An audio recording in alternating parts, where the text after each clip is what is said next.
Is. E na quarta-feira, como dissemos aqui no programa, o Facebook derrubou perfis que supostamente promoviam propagação de ódio e ataques políticos, segundo os critérios da rede. Internautas chamaram a ação de censura.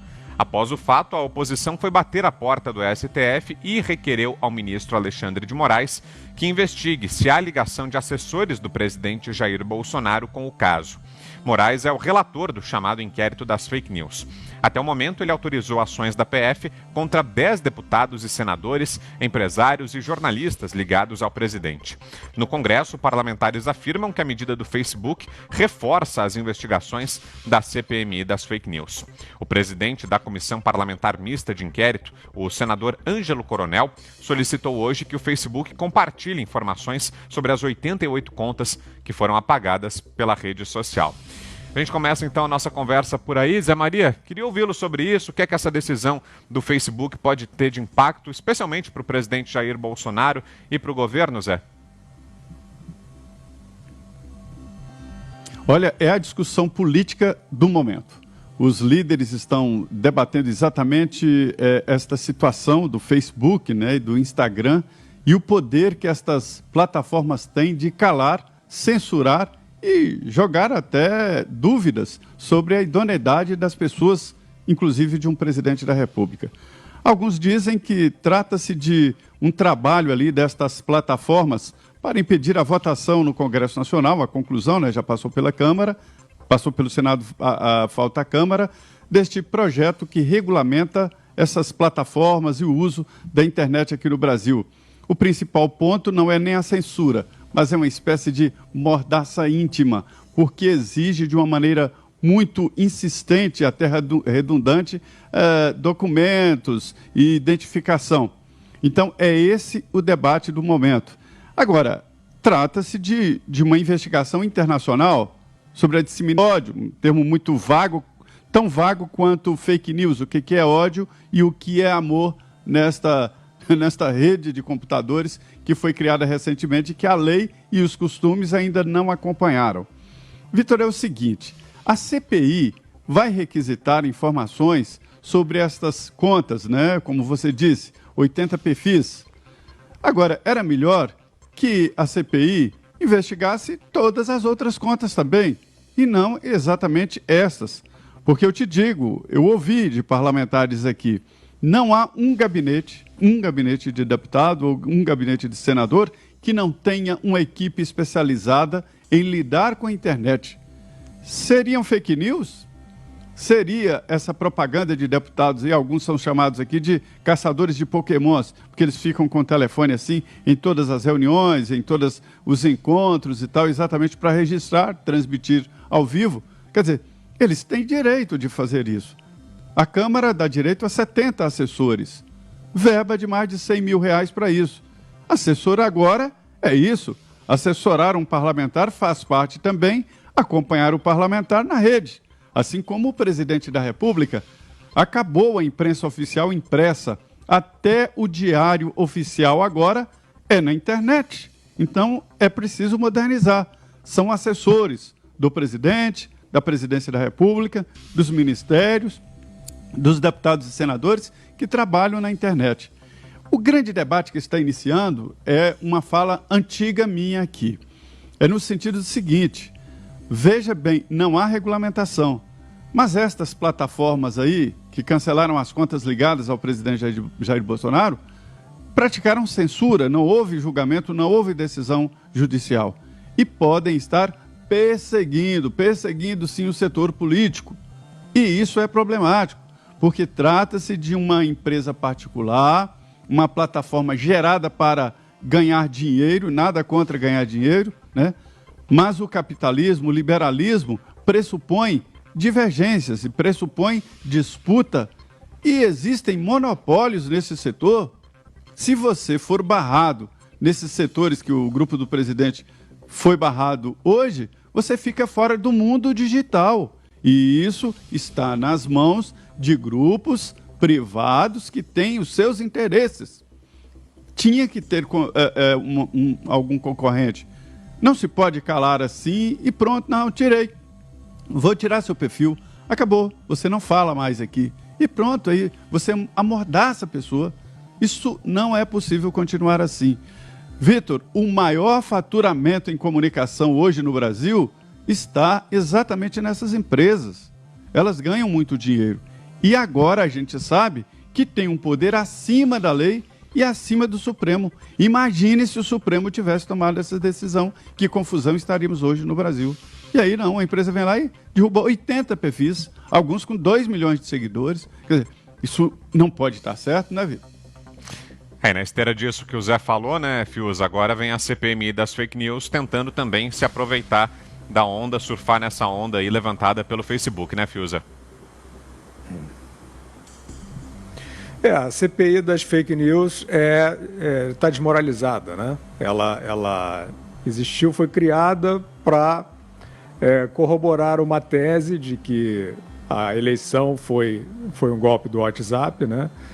Isso foram feitas matérias jornalísticas, né, com grande teor aí de sensacionalismo, e foi tudo desmoralizado na própria CPI, né? A CPI que era para ser ali o lugar de ratificação dessa tese, que sempre foi conspiratória, foi o lugar da desmoralização dessa tese, especialmente no caso dos disparos em massa, né, que uma fonte da reportagem lá da Folha foi chamada para depor e não era nada daquilo do que estava na própria reportagem, pelo menos na hipótese de que a campanha do Bolsonaro tinha sido, né, quer dizer, artificialmente turbinada por disparos como daquele empresário ali que estava convocado na CPI. Ele foi lá, contou outras histórias, aliás,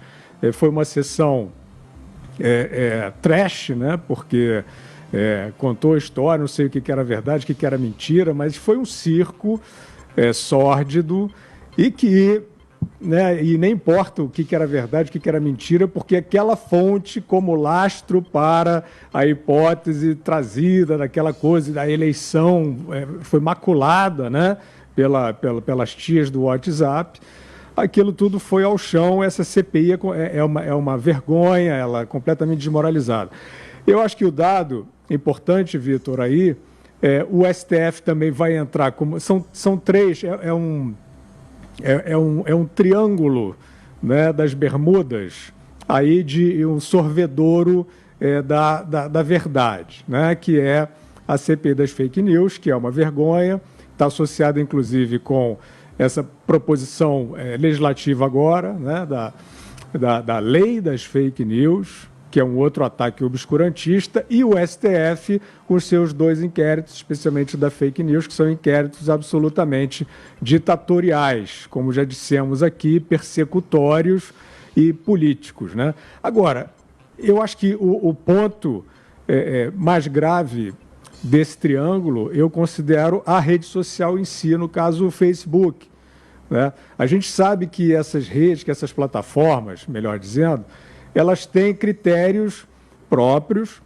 e que, eventualmente, parecem tendenciosos. Mas eu nunca tinha visto algo tão ostensivo quanto o que aconteceu agora no Facebook.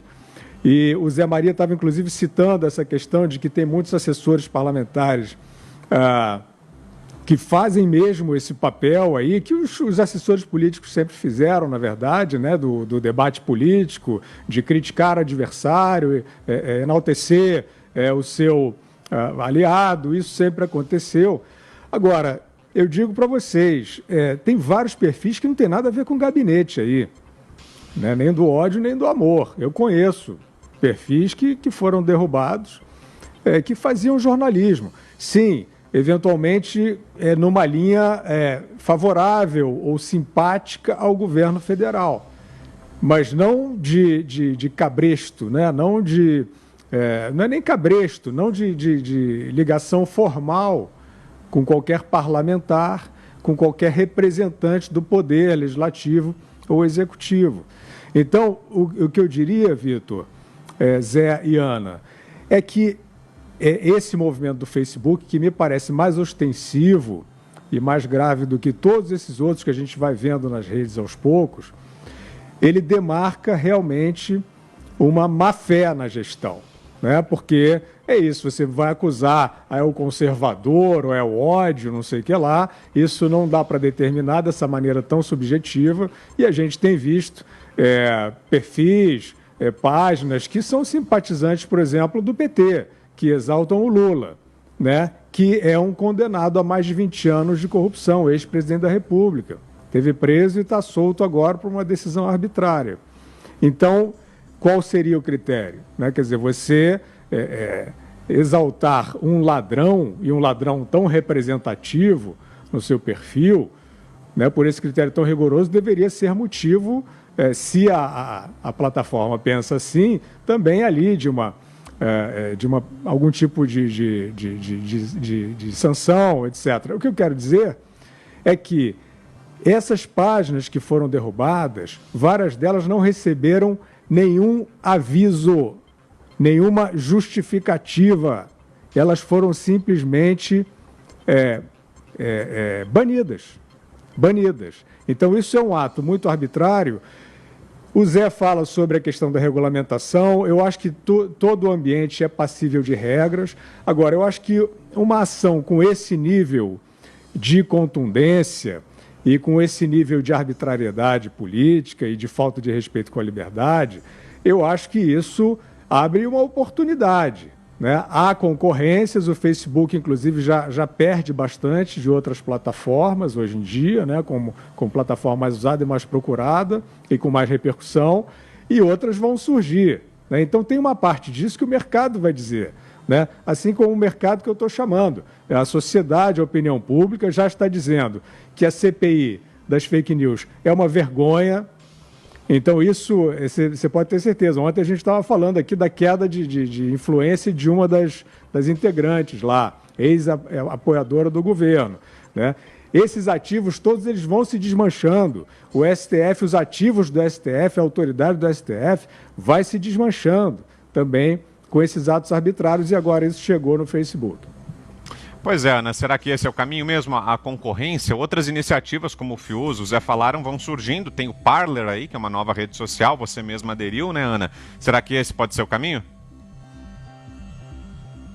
Essa é a beleza do mercado, né? A gente também vê, a semana passada, a gente viu a plataforma de cursos online, a Hotmart também, que decidiu tirar da sua plataforma ali cursos e conteúdos de teor conservador ou liberal. Inclusive, o Felipe Neto comemorou isso, e a nossa querida economista super competente Renata Barreto imediatamente já pegou essa fatia aí do mercado e já está construindo a sua plataforma exatamente para receber todas essas pessoas que vão ser banidas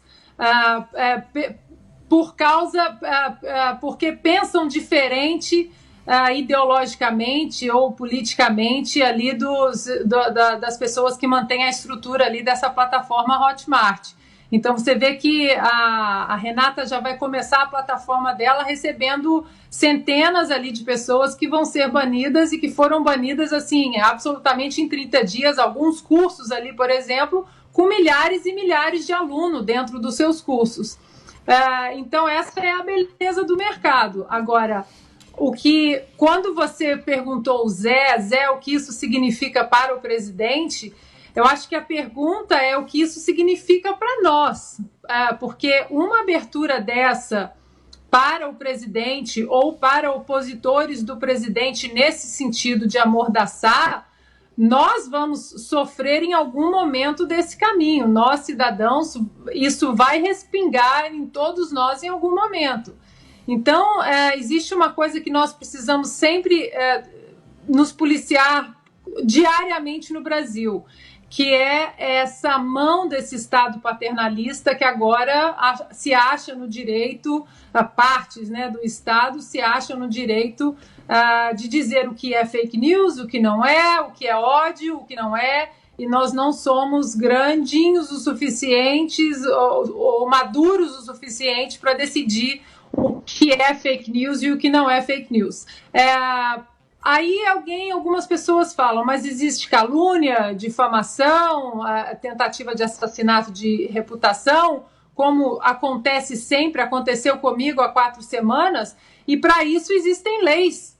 E a justiça, ela se prontifica a te proteger nesses casos.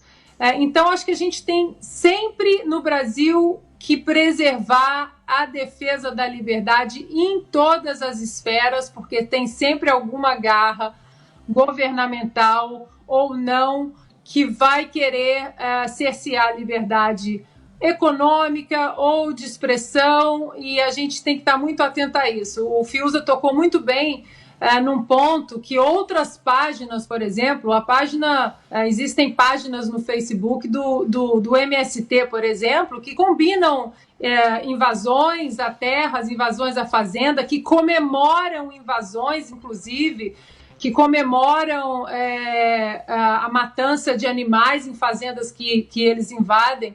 E essas páginas, como é que fica? Então, eu acho que o problema maior das redes sociais, Vitor, é que as redes sociais, os aplicativos de mensagem, tudo isso que está sendo empurrado ali dentro para essa lei das fake news, é porque isso tudo derrubou, de uma certa forma, os muros que cercavam os parlamentares e ministros e assessores e seus gabinetes ali em Brasília. Não existe mais essa distância. Brasília não é tão longe mais. Então, agora as redes sociais e os aplicativos de mensagem, eles viraram condutores imediatos ali de informação e de cobrança. Então, é preciso amordaçar isso tudo. O 40º presidente americano, Ronald Reagan, costumava falar: se você não controla o governo vai te controlar, com certeza.